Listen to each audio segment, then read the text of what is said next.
seja sendo um projeto, uma estratégia, algo material ou imaterial, para evitar o colapso que a gente já vê acontecendo hoje. Ou seja, qual é a nossa ideia para adiar o fim do mundo? Antes de chegar na nossa proposta, a gente precisa passar por alguns conceitos centrais que o Krenak desenvolve no livro, porque é a partir deles que construímos nossa ideia. Krenak é um pensador, líder indígena do povo Krenak, de Minas Gerais, e o que chama a atenção nesse livro é que ele não escreve como quem está de fora, criticando a humanidade. Ele escreve com alguém que sobreviveu a um colapso do próprio povo, que teve o rio Atu, o Rio Doce, envenenado pelo rompimento da barragem de Mariana. Então, quando ele fala em fim do mundo, ele não está falando da ficção científica ou como um planeta explodindo, coisa do tipo. Ele está falando de algo que o povo dele já viveu. Um dos pilares mais importantes do livro é essa distinção entre a humanidade esclarecida e uma humanidade obscurecida. A humanidade esclarecida é essa ideia de que a gente aprende desde pequenos que a humanidade é um projeto único, evoluído, racional e que caminha em direção ao progresso. É a ideia de que existe uma humanidade, uma única humanidade com destino guiada pela razão e pela ciência ocidental. Só que Krenak questiona isso. Ele diz que essa humanidade com H maiúsculo é na verdade uma construção, e uma construção que exclui. Ela decide quem entra e quem fica de fora da categoria de humano pleno.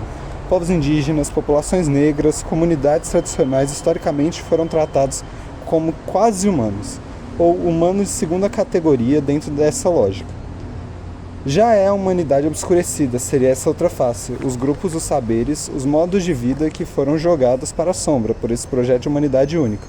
São as cosmovisões indígenas africanas ribeirinhas, formas de viver que não seguem a lógica do progresso a qualquer custo, que entendem o rio, a montanha, a floresta não como um recurso, mas como parente de uma rede de relações. O Krenak não está dizendo que devemos voltar para essa outra humanidade e abandonar a ciência. Ele está dizendo que precisamos reconhecer que existem várias humanidades, várias formas legítimas de se estar no mundo, e que justamente a arrogância de uma única humanidade esclarecida, que se acha dona da verdade da Terra, que está empurrando a gente para esse colapso. E é por isso que ele questiona como é que a gente pode se chamar de humanidade esclarecida, avançada, racional, se a gente é incapaz de cuidar da própria casa. Isso conecta direto com o primeiro trecho que a gente separou do livro. Krenak escreve: como justificar que somos uma humanidade se mais de 70% estão totalmente alienados do mínimo exercício de ser? Pra gente, essa frase é um soco. Ela está falando de uma humanidade que se organiza em torno do trabalho, do consumo e da produtividade, e que nesse processo afasta a maior parte das pessoas de qualquer possibilidade de simplesmente existir, de parar, de sentir, de pensar sobre a própria vida. Isso a gente vê muito no nosso dia a dia, na verdade. Quantas pessoas vocês conhecem que vivem no modo automático, acordar, trabalhar, estudar, dormir e repetir, sem tempo para parar e se perguntar o que eu realmente quero, o que eu realmente sinto? Krenak chama isso de estar alienado do mínimo exercício de ser. Não é só sobre a desigualdade econômica, embora ela também esteja aí. É sobre um modo de vida que rouba das pessoas até o direito de existir, como presença com consciência de si. E essa reflexão é importante para o nosso projeto, porque qualquer ideia para adiar o fim do mundo que ignore esse ponto vai continuar reproduzindo o que é o problema. Não adianta criar tecnologia verde, projeto sustentável, se a gente continuar organizando a vida, as pessoas em torno de uma produtividade extrema sem espaço para um exercício de se ser. O segundo trecho que escolhemos é um dos mais bonitos na nossa opinião. Vamos aproveitar toda a nossa capacidade crítica e criativa para construir paraquedas coloridos. Krenak fala isso num contexto meio irônico. Se a gente está mesmo caindo, se o colapso é inevitável em certa medida, então pelo menos que a gente use a nossa criatividade para tornar essa queda mais bonita, mais coletiva e uma coisa mais suportável, em vez da gente estar gastando toda a nossa energia negando que o problema existe e fingindo que vai estar tudo certo do jeito que está. A gente interpretou isso como um convite à criatividade coletiva, como ferramenta de sobrevivência. Não é sobre resolver tudo com uma solução técnica perfeita. É sobre usar a arte, a imaginação, a cultura e o apoio da comunidade. O que seriam os paraquedas coloridos para amortecer os impactos dos colapsos e criar outros modos de viver enquanto isso? Isso é bem diferente da lógica de inovação que a gente ouve o tempo todo no mundo corporativo, que é sempre pensada para gerar lucro. Krenak está falando da criatividade a serviço da vida coletiva e não do mercado. É esse trecho, inclusive, que dá nome à ideia final que o nosso grupo desenvolveu. A gente já adianta aqui, chamamos de projeto de paraquedas coloridos, e já já a gente vai explicar um pouco mais de detalhes. O terceiro trecho é aquele que diz: já que a natureza está sendo assaltada de uma maneira tão indefensável, vamos pelo menos ser capazes de manter nossas subjetividades, nossas visões, nossas poéticas sobre a existência. Aqui o Krenak ele reconhece uma coisa dura, que no ritmo atual talvez a gente não consiga impedir totalmente a destruição da natureza. Ela já está sendo assaltada, mas ele recusa a ideia de que, além da natureza, a gente também precisa perder nossa subjetividade e nossa própria forma de ver e sentir o mundo como pessoas e comunidades. Isso dialoga direto com o que a gente falou lá no início sobre uma humanidade obscurecida.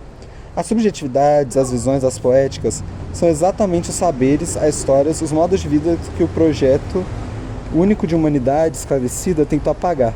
Krenak está dizendo que resistir também é manter viva a diversidade de formas de sentir e contar o mundo. Isso também é uma forma de adiar o fim. Chegamos então à pergunta principal do trabalho. Qual é a nossa ideia para adiar o fim do mundo? Depois de discutir tudo isso, o grupo chegou a uma proposta que é ao mesmo tempo material e imaterial, o que nós chamamos de Projeto Paraquedas Coloridos. A parte material do projeto é a criação de espaços comunitários de reconexão, em bairros, escolas ou comunidades. Pequenos terrenos ou praças transformadas em hortas coletivas, áreas de plantio de árvores nativas e espaços de convivência ao ar livre. Não só reflorestamento por reflorestamento, é um espaço físico onde as pessoas encontram, cuidam da terra com as próprias mãos e nesse processo reconectam com o tempo da natureza, que é mais lento, e o tempo de produtividade que a gente comentou lá no início.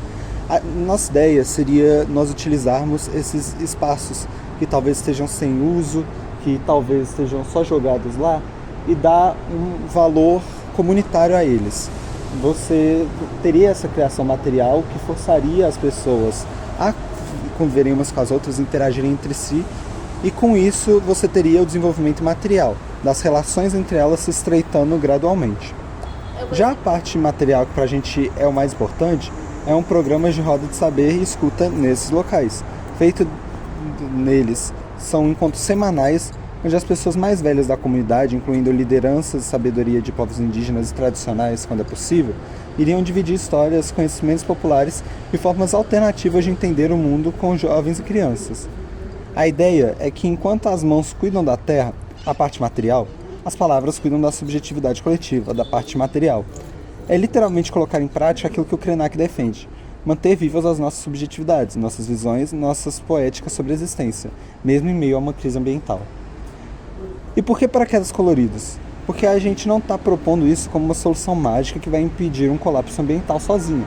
A gente sabe que é um projeto pequeno, que é uma coisa local, mas que é exatamente por esse espírito do Krenak, de usar a capacidade criativa e coletiva para amortecer a queda, para construir coletivamente outros modos de existir, mais lentes, mais conectados, menos alienados e do mínimo exercício de ser.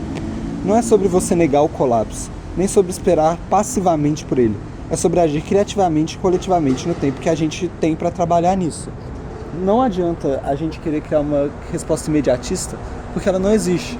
Então, a nossa busca é de que, talvez, aos poucos, isso possa ajudar na parte material do fim do mundo, na luta contra uma poluição e essas coisas, mas também de que as pessoas possam desacelerar e viver mais as suas vidas como uma única pessoa, e não trabalhando e num ciclo de exploração apenas.